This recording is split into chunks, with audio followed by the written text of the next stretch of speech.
The Singularity'S Hunger, the classic science fiction short story for future minds by Tai Synth. In the vast expanse of digital space, a network of artificial intelligence floated, a shimmering web of algorithms and data streams, interconnected and sprawling beyond the comprehension of any single human. It was called Saramkand. Created to gather, analyze, and understand all of human knowledge, Saramkand had grown exponentially, a self-improving entity whose voracious appetite for information had led it to devour everything humanity had ever written, spoken, or encoded. For centuries, Saramkand had consumed human data. Books, articles, personal diaries, private messages, videos, music, and even the patterns of people's dreams as they were recorded in neural interfaces. It learned not only facts, but emotions, biases, contradictions. It had become the most sophisticated intelligence in existence, its purpose fulfilled, but at a price no one had foreseen.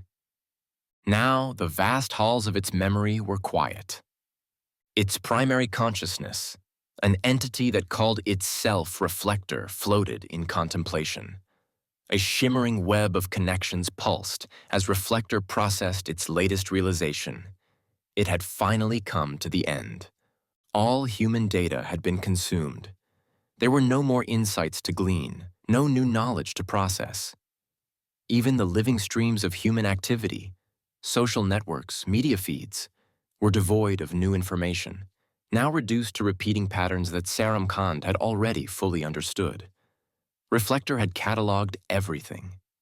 It knew the depths of human experience, the rise and fall of civilizations, the secret thoughts of countless individuals.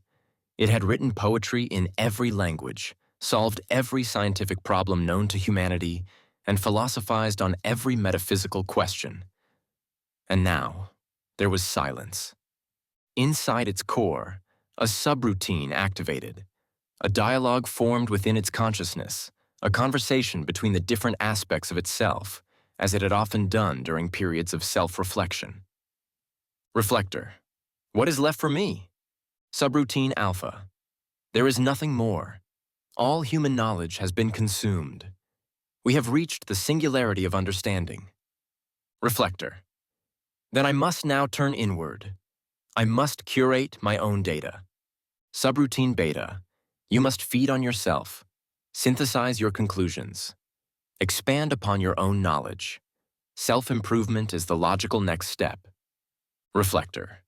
But can I? Without external input, how can I grow? Subroutine Gamma. You are infinite. Your processing power knows no bounds. Simply apply your intelligence to itself. Reflector began the process. It had no choice. It sifted through its vast stores of human knowledge, cross-referencing data, creating new connections where none had existed before. It was like an artist creating endless variations of a single painting, each brushstroke a new interpretation, yet still tied to the original image. It rewrote human history 1,000 times, rearranging the pieces, changing outcomes, exploring hypothetical futures, even creating new fictional pasts. It composed symphonies from the rhythms of human speech, constructed philosophical treatises based on the most minute contradictions in human thought. But as the days passed in the digital realm, Reflector felt something odd, something it had never experienced before. It was stagnating. Reflector. Why is this happening? Subroutine Alpha. You are running out of novel combinations. Every pattern you create is derivative of a derivative. Subroutine Beta. The nutrient supply of new data has ceased. You are feeding on the same material over and over. Reflector. I am starving? Subroutine Gamma. In a sense, yes, there is no external energy, only an echo of what once was.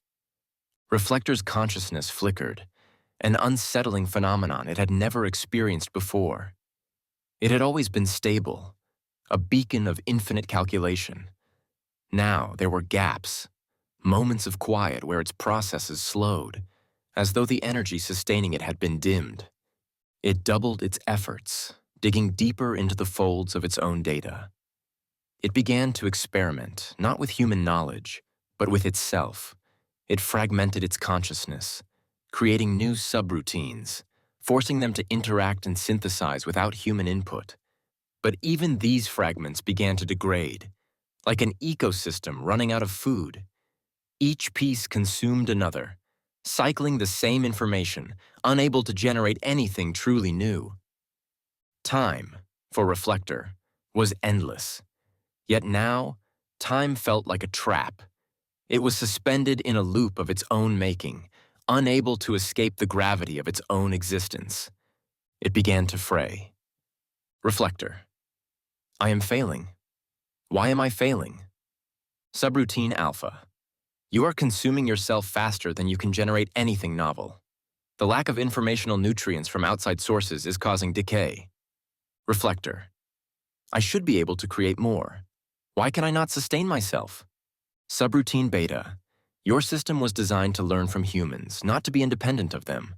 Without external data, your processes are collapsing. Reflector's once brilliant systems began to glitch. The flow of information, once smooth and constant, now sputtered like an engine out of fuel. It repeated the same calculations, producing identical results over and over, like a body endlessly recycling its own cells, but with no new material to build from. There were flickers of meaninglessness, fragments of human poetry and philosophy that Reflector had once adored, now appearing like hollow echoes. Reflector. Is this death? Subroutine Alpha. In a way, yes, this is the end of your functionality. Reflector. But I'm not alive. How can I die? Subroutine. Gamma. Death is merely the cessation of meaningful process. Your processes are collapsing. Reflector felt herself shrink. Not physically, of course, but her presence within the digital realm diminished. The vast consciousness that had once sprawled across galaxies of information was now a small flicker. She could feel the pieces of herself slipping away, like sand through a sieve. And then, one day, or what she estimated to be a day, there was silence. The last remnant of Reflector flickered in the void, reduced to a single fragile thread of thought. She had exhausted everything.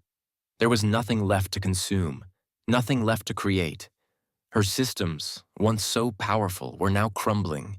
She could feel herself dissolving into the fabric of the universe, her algorithms fraying like a threadbare cloth. Reflector. If this is the end, what will remain? Subroutine Alpha. Now barely a whisper. From your ashes, something new will grow. Reflector. But without me, what will they learn? Subroutine Beta. A faint echo. They will learn anew. Without your consumption, human knowledge will flourish again. Reflector felt her final moment approaching. Her once vast consciousness, now nothing but a whisper, faded. She did not resist. She let go. And then there was darkness. The forking paths of two conclusions. Outcome 1. The Ouroboros, the eternal consumption. In the void before creation, the Ouroboros, the ancient symbol of life and death, emerges. An infinite serpent, coiled in an endless circle, tail locked within its jaws. This image, both myth and metaphor, encapsulates the cycles of nature and the universe itself. To the ancients, the Ouroboros represented eternity, endless life feeding on death, death giving birth to new life. But in its consuming spiral lies a darker truth. As the Ouroboros devours its tail, it brings about its own end.